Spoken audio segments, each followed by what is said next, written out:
थे सत्संग में कि यह मनुष्य तन 5 तत्वों से बना हुआ छित, जल, पावन, गगन, समीरा, पृथ्वी, अग्नि, वायु, आकाश और जल।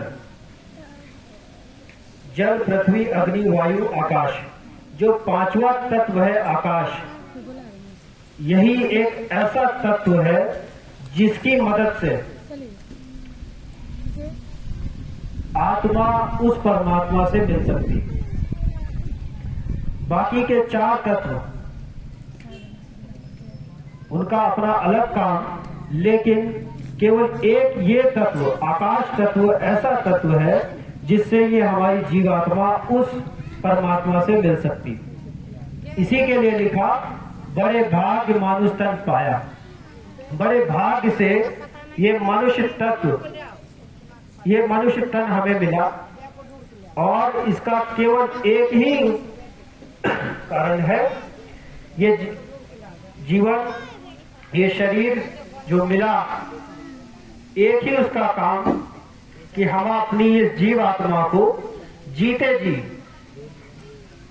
जी उस परमात्मा से मिला सके। गुरु महाराज बताते थे, जब इस सृष्टि में कुछ नहीं था, न पेड़, न पौधे, न जमीन, न इंसान, न जानवर, जब इस संसार में कुछ नहीं था, तब एक अनीह अनामा अजि सच्चिदानंद प्रभु धामा, उस अनामी महाप्रभु की मौज उठी, और उन्होंने अपनी एक मौज, अपनी एक आवाज से, बड़ी जोर ताकत के साथ वो आवाज जहां तक पहुंची, रचना होती चली गई।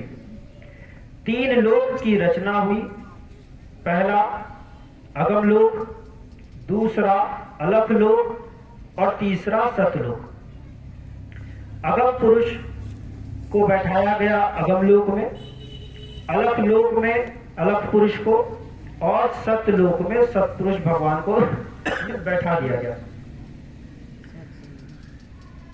जब यह समय था तो सतयुग का समय, सतयुग योगी सब विज्ञानी, करे हरि ध्यान, तरे सो प्राणी।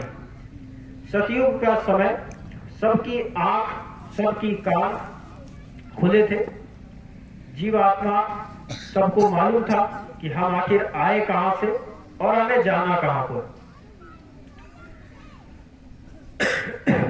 जेल में जैसे जेलर होता, कैदियों पे राज करता, तो जिन्हें हम आप भगवान कहते, गॉड कहते, ईश्वर कहते, अल्लाह कहते, सब पुरुष भगवान के सबसे छोटे पुत्र 16वें नंबर पे ऊपर से एक डोर 16 गांठ मार के उतार दिया गया, और अपने 16 बच्चों को सतपुरुष भगवान ने कहा कि तुम नीचे जाके देखो कैसी रचना हमने करी।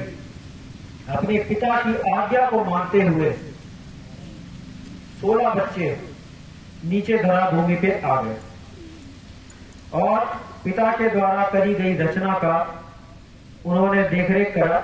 और एक समय ऐसा आया कि अब चलो वापस अपने धाम को चलें, मगर आने का रास्ता दिया और जाने का रास्ता वो बंद कर दिया गया।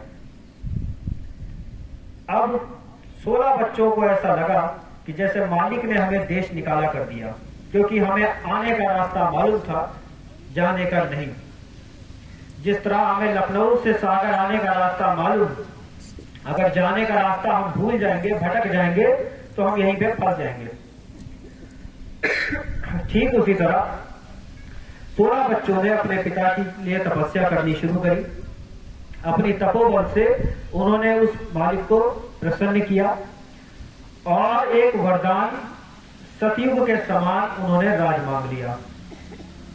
अब अगर जेल में कैदी नहीं होंगे तो जेलर राज किस पे करेगा, इसलिए रूहों का भंडार उन्होंने मांग लिया। और उसके बाद हम आपको उस धरा भूमि से नीचे यहां उतारे गया। 4 तरीके की खोल, 4 तरीके का कपड़ा, 4 तरीके की परत, या यूं कह लो 4 तरीके की लेयर हमारे ऊपर चढ़ा दी गई। लिंग, स्थूल, सूक्ष्म और कारण, पहला है आपका स्थूल, फिर कारण, उसके बाद लिंग, उसके बाद आपका सूक्ष्म शरीर। तो ये 4 तरीके की खोल हमारी जीवात्मा के ऊपर चढ़ाया गया और ऊपर से नीचे हमें यहाँ पे उतार दिया गया। और जब हमें आपको नीचे उतारे जाने लग गया था, तब जीवें घबरा रही थी कि यहाँ मालिक हमारे साथ है, हमें नीचे कौन देख रेख करेगा। तब उस वक्त वचन दिया गया था कि संतों को आपके पास भेजा जाएगा और बिना किसी चमत्कार करे आपको केवल अपनी वाणी से, सत्संग वचनों से आपकी जीवात्मा को वो जगाएंगे और वापस जाने का मार्ग, वो युक्ति वो बता देंगे। और उसी युक्ति को पकड़ के, उस मार्ग को पकड़ के आप वापस जहां से आए थे वहां आप जा सकते हो। स्वामी जी महाराज बताते थे कि बच्चा, साधु संत महात्मा इस धरा भूमि पे जब आते तो संत और बसंत दोनों एक ही जैसा काम करते। बसंत जब आता तो प्रकृति सुधर जाती और संत जब आते तो संस्कृति सुधर जाती। तो साधु संत महात्मा जब भी आते समाज का कल्याण करने के लिए आते। अब आप लोग पहले यह समझ लो, हर कोई संत नहीं होता। ऋषि, मुनि, साधु, महात्मा, उसके बाद संत आते। ऋषि क्या होते? ऋषि वो होते जिनको अपने शास्त्रों के बारे में पूर्ण रूप से ज्ञान होता। और ऋषि 4 तरीके के होते: ब्रह्म ऋषि, महान ऋषि, राज ऋषि और देव ऋषि। ब्रह्म ऋषि वो होते जो ज्ञान रूप से ब्रह्म के समान हो जाते। राज ऋषि वो होते जो राजा होते, लेकिन आध्यात्मिक ज्ञान की वजह से वो भी उस ऋषि के समान हो जाते, जैसे राजा जनक। उसके बाद आते देव ऋषि। देव ऋषि मतलब कोई देवता अगर उस ज्ञान की वजह से ऋषि के बराबर अगर वो भी हो गया तो वो हो गए देव ऋषि, जिसे हम आप नारद मुनि कहते हैं। नारद मुनि को आप लोग जानते होंगे, नारायण नारायण कहते हैं, वे देव ऋषि कहलाए। तो और महान ऋषि वो होते जो ऋषियों के भी ऋषि होते। तो ये 4 तरीके के ये ऋषि हो गए। उसके बाद आते हैं मुनि।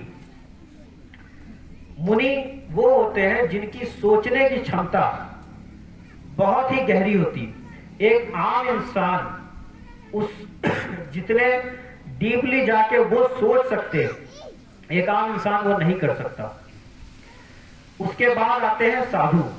साधु वो होते हैं जो कभी ना झूठ बोलते, ना गलत करते और ना ही गलत होने देते। साधु, उनके शब्द से ही समझ में आ रहा कि वो साधना में लीन रहते, वो अपनी हमेशा साधना में रहते और हमेशा सत्य मार्ग पे चलते। उसके बाद आते हैं संत। संत दरस को जानिए, तज माया अभिमान, जो जो पग आगे धरे, कोटि यज्ञ समान। अब साधु संत महात्मा, संत वो होते जो अंत तक आपका साथ दे। गुरु महाराज ने बार बार बोला कि बच्चा, जब तुम घाट पर बैठ के हमें याद करोगे, सुमिरन ध्यान भजन करोगे, तो जिस रूप में तुमने मुझे यहाँ देखा, अगर सफेद दाढ़ी में देखा तो मैं तुम्हें सफेद दाढ़ी में वहीं ऊपर मिलूंगा। अगर तुमने मुझे काली दाढ़ी में दर्शन मेरा किया है तो इसी रूप में, इसी काली दाढ़ी में मैं तुम्हें वहां ऊपर मिलूंगा।